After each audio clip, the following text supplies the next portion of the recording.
Here's another one for you. You can't resist a headline that from the Mail. Monkeys who sailed 900 miles across the Atlantic. Intrepid monkeys, according to scientists, made an improbable sea voyage from Africa to South America on a raft. Picture it. On a raft 34 million years ago. They're saying that the only way they could have got there is climbing on a little raft. Evolutionists also claim that monkeys, because monkeys had to have somehow gotten to South America from Africa. That's what evolutionary theory states, and they have a problem figuring out how. So their best conclusion that their best scientists have come up with is this idea that monkeys surfed across the ocean, across the ocean to a land anew over in South America. Now that has a lot of problems. There's tides out there. You know, they probably get blown off their surf. Who has ever seen a monkey surf? I don't even think they can. I didn't believe you, Matt. Honestly, when you just said that, because I never heard this before, I was like, no one believes this. No one in the right mind. So I Googled it. Look at this, NationalGeographic.com. Long ago, about 36 million years before today, a raft of monkeys found themselves adrift in the Atlantic. I mean, can you believe this? This is really what they believe? This is crazy. CNN.com, prehistoric monkeys rafted across the Atlantic. Are you kidding me, Matt? Some things come to my mind immediately. First, what would ever possess a group of monkeys to find anything of a platform and take to sea? Secondly, how did they survive? Now, I did a little background on this, and if you rowed a canoe, you'd move at about 3 miles per hour. That's if you rowed. And you would make it across in a straight line, which is not possible, by the way, if you're floating. From Africa to South America, it would take you a minimum of 65 days rowing. Now, these monkeys have no way to propel themselves. They're bobbing around out there like a cork in the ocean, and that brings to mind the perils that one experiences at sea. How about gales, hurricanes, Euroclydons as they were called? Even if they survived that, what did they eat? Now, supposing they became cannibals and ate each other. Okay, perhaps they could survive for a while, but what did they drink? They're freshwater animals. They don't drink salt water. Given all of that, even if they managed to survive all of that, there are things such as sharks, which even atheists believe in, and they tend to feed. And when they see something that draws their attention, as floating objects tend to do, they come up and they investigate. And they investigate by hitting it first. So I can imagine all these monkeys flopping around in the water, trying to get back to their raft and becoming quite a consumption for whatever shark was happened to be in the water. So, is it possible? No. Is it probable? Absolutely not. So, with that said, I'll leave that one alone.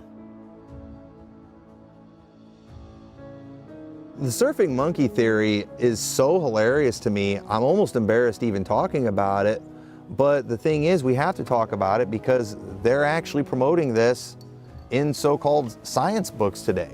And it's just a reminder that these people, whenever there's evidence, you know, which is what science is supposed to be based off, that there is a creator, whenever they find evidence that disproves evolution, they go to just crazy theories like the surfing monkey theory. And they come up with stuff like that, and we're supposed to take them serious, and you know, we're supposed to let them intimidate us into silence on what we believe when they're coming up with stuff like that. I find it insulting, and it's embarrassing that we even have to address these type of things. But anything's acceptable as long as it doesn't include God today. Monkeys are fairly smart, so I mean, I don't see why it wouldn't be possible. Squids and octopuses have a different genetic build than any other creature in the world. So scientists have come to the conclusion that they couldn't have come from any other sea creature. So here's what evolutionary theory states about how they got here. Evolution says, or evolutionists claim, it says one plausible explanation in our view is that the genes are likely new extraterrestrial imports to Earth. These scientists declare that, quote, the squid eggs hitched a ride to Earth on the back of asteroids. That is what evolution teaches, folks. I am not kidding. I don't know if you've ever tried to catch a moving vehicle, a vehicle that's moving faster than you.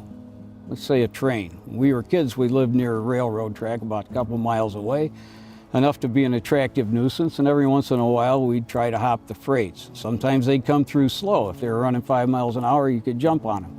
If they were running faster than that, you didn't dare. Now, I don't know how fast an asteroid moves, but it moves faster than a freight train. I'm not sure how squids and octopi even got to outer space to begin with. They're aquatic animals, and they do process oxygen from the water. So now they're out of water. They're on the, assuming that somehow they got in this asteroid, how we don't know, maybe they have asteroid stops in space that we don't know about.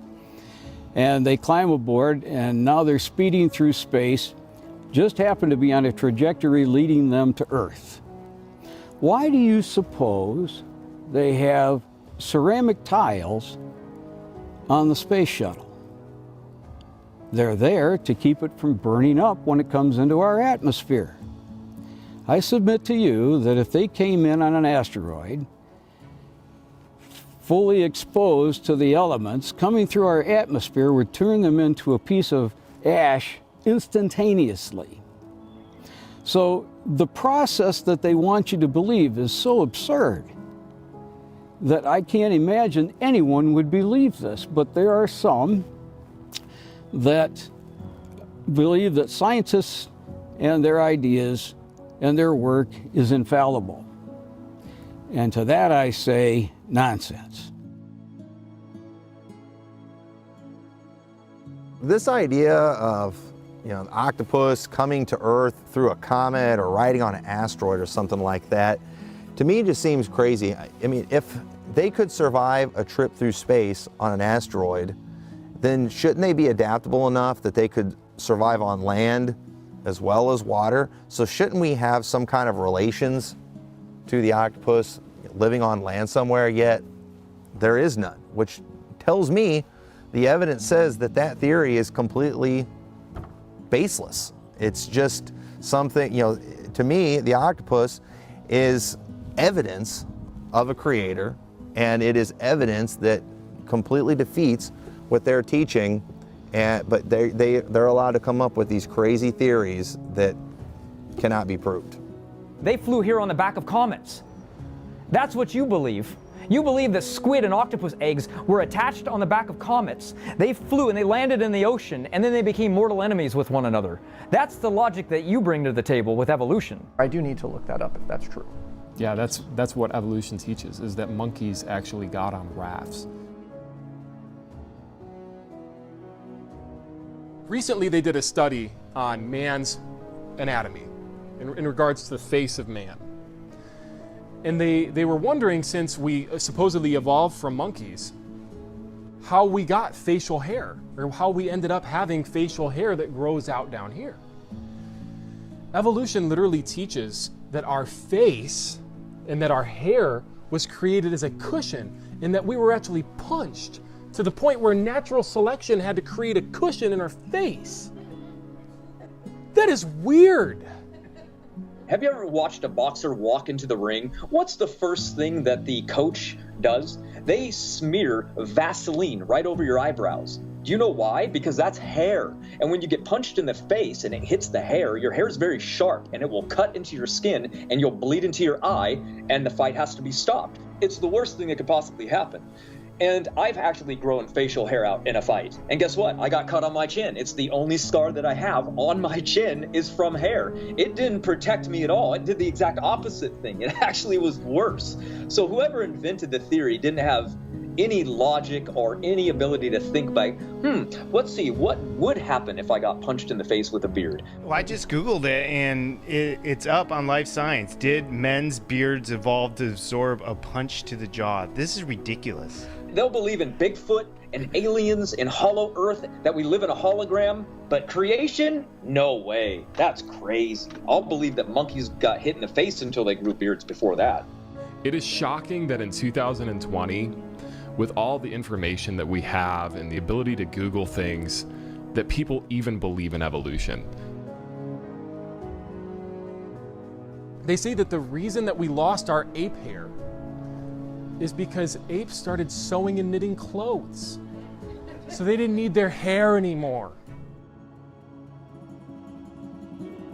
Think about it, people. Logic, come on. Why did it start needing to wear a jacket? An ape today doesn't need a jacket no matter where it lives. It can live in the tropics. You can put it in a zoo in the city. You can put it in the Arctic. They live out in the frost in Japan, up in the high mountains, and they just sit there. They don't need clothes. That's just ridiculous to think that they started wearing clothes when they don't need them, and that's why we lost our body fur. That's what they believe. Man, professing themselves to be wise, they became fools, who turned the glory of the uncorruptible God into an image like unto corruptible man and serve the creature rather than the creator. That's what these people are. So does anybody actually really believe this? Like, or are these just theories that they throw out and hope, somebody actually, takes that as law?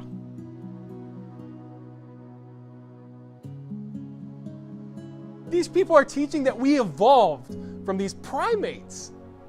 Primitive superstition. Yeah, that's primitive superstition.